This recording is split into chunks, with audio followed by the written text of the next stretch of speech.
Okay, yesterday was a particularly interesting global handover. There's been a change of sorts in a trend that we've recently been seeing. Now, the recent trend we've been seeing is that stay-at-home stocks are getting sold off, tech stocks are getting sold off, the Dow is being bought into, your cyclical stocks and your recovery stocks. Those have been playing out really well. Airlines, tourism, travel, hotels.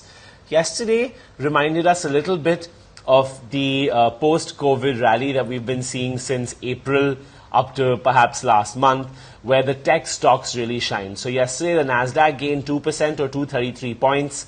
The Dow actually lost 23 points, and the S&P gained just a small 27 points, or nearly 0.77%.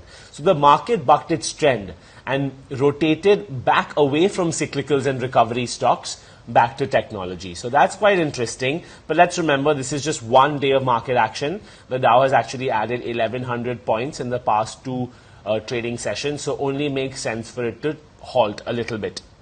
Futures this morning are pretty much flat all round.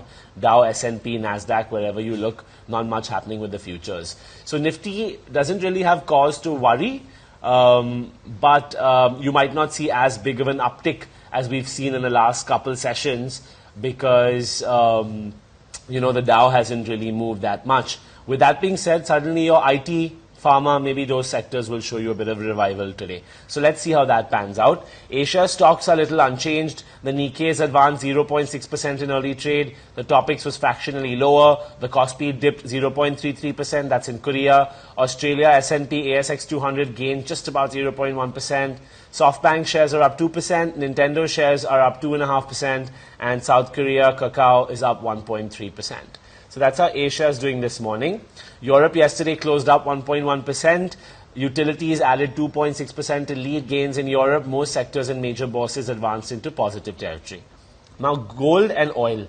Oil has made a comeback, and what a comeback it has made. Brent crude was up yesterday yet again to $44.53 per barrel. So we saw a crash to 37. It's recovered to 44. US WTI has also recovered to 41.45, up 9 cents yesterday, or 0.2%.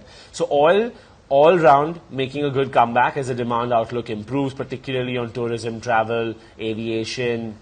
Both benchmarks gained 3% on Tuesday. So yesterday, day before rather, now the optimism was much higher. It's cooled off a bit, but we're still holding firmly above 44 and 42, which is a good level for oil.